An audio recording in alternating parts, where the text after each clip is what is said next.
তিনিচুকীয়া জিলা কাকপথাৰ এঠেঙিয়াত আৰু ৰূপাই জোনাকী পথত ডকাইতি কাণ্ড। সোলাৰ ফাইনেন্স কোম্পানীৰ 2 কৰ্মচাৰী ডকাইতৰ পৰা অলপতে প্ৰাণ ৰক্ষা।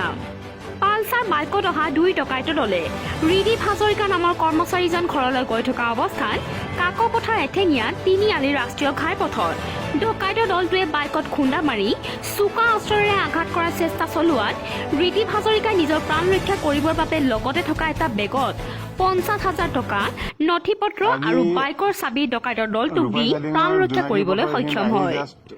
আনহাতে ৰূপাই জোনাকী পথত প্ৰাঞ্জল লস্কৰক 2 ডকাইতৰ দলে এজনে হেলমেট আৰু আনজনে মাস্ক পিন্ধি চোকা অস্ত্ৰেৰে গুৰুতৰভাৱে আঘাতপ্ৰাপ্ত কৰি লগত থকা 20,000 টকাৰ উপৰিও বিভিন্ন নথিপত্ৰ লৈ পলায়ন কৰে। ডকাইতৰ দলটোৱে আঘাতপ্ৰাপ্ত কৰা প্ৰাঞ্জল লস্কৰক ডিচি বৰা নাৰ্ছিং হোমত ভৰ্তি কৰা হয়। একেই কোম্পানী 2 কৰ্মচাৰী পৰিকল্পিতভাৱে আঘাতপ্ৰাপ্ত কৰি ডকাইতি কাৰ্য হোৱা বুলি সচেতন মহলে জানিবলৈ দিয়ে। এনেদৰে ডুমডুমা আৰক্ষী থানাৰ অন্তৰ্গত সঘনাই সংঘটিত হৈছে অপৰাধ আৰু ডকাইতিমূলক কাৰ্য। তৎসত্বেও আৰক্ষীয়ে অপৰাধীক কৰায়ত্ব কৰাৰ পৰা বিফল হৈ আহিছে।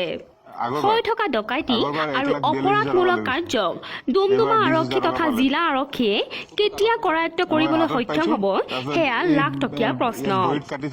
তালাপৰ পৰা সুদীপ দাসৰ ৰিপৰ্ট এনি টুডে। কিন্তু হাতত খালি হেৰি হৈছে, আঘাত হৈছে। ড্ৰেছিং কৰাই ওলাইছো এতিয়া পুলিচ। 15 মিনিট আগত বন্ধু এজনৰো হৈছে। তাৰ ৰিদীপ হাজৰিকা।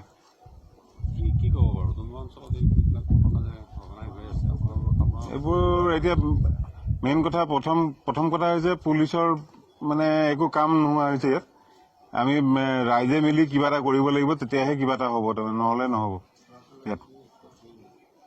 নিজৰ কামৰ পৰা ঘৰলৈ উভতি গৈ থাকোঁতে সন্ধিয়া প্ৰায় 5:25 পৰা 30ৰ ভিতৰত মোৰ মানখোৱাৰ সমীপত 2জন পিছফালৰ পৰা ডকাইত আহি পিনে মোৰ বাইকত খুন্দা মাৰে। খুন্দা মৰাৰ পিছত মই পৰি যোৱাৰ লগে লগে মোৰ পৰা তেখেতলোকে মোৰ যিখিনি বস্তু আছিলে কোম্পানীৰ, প্লাছ লগতে মোৰ মোবাইল ফোন আৰু পইচা আছিলে মোৰ 45,000, প্লাছ আছিলে ভোটাৰ কাৰ্ড, এক্সট্ৰা বহুতখিনি আছিলে মোৰ ডকুমেণ্টছ নিজৰ, সকলোখিনি লৈ তেখেতলোক গুচি যায়। আৰু তেখেতলোকৰ হাতত এখন ডেগাৰ লৈ আহিছে। ডেগাৰ মানে কি হৈছিলে, তেখেতলোকে আহি পিনে মোৰ বাইকখনত খুন্দা মাৰি দিছিলে। খুন্দা মৰাৰ ফলত মই তেখেতলোকৰ বাইকৰ ওপৰতে পৰি দিলোঁ। পৰি দিয়াৰ লগত তেখেতলোকৰ অকণমান কিবা খং উঠিলে চাগে, তেতিয়া কৈছিলে যে ইয়াক ডেগাৰ মাৰি পেলা। তো তাৰপিছত মই হেণ্ডছ আপ কৰি দিলোঁ। হেণ্ডছ আপ কৰাৰ পিছত মোৰ বেগ কাঢ়ি লৈ গুচি গ'ল, মোবাইল ফোন কাঢ়ি লৈ গুচি গ'ল, পাৰ্চ লৈ গ'ল আৰু সম্পূৰ্ণ ডকুমেণ্টছ লৈ গুচি গ'ল।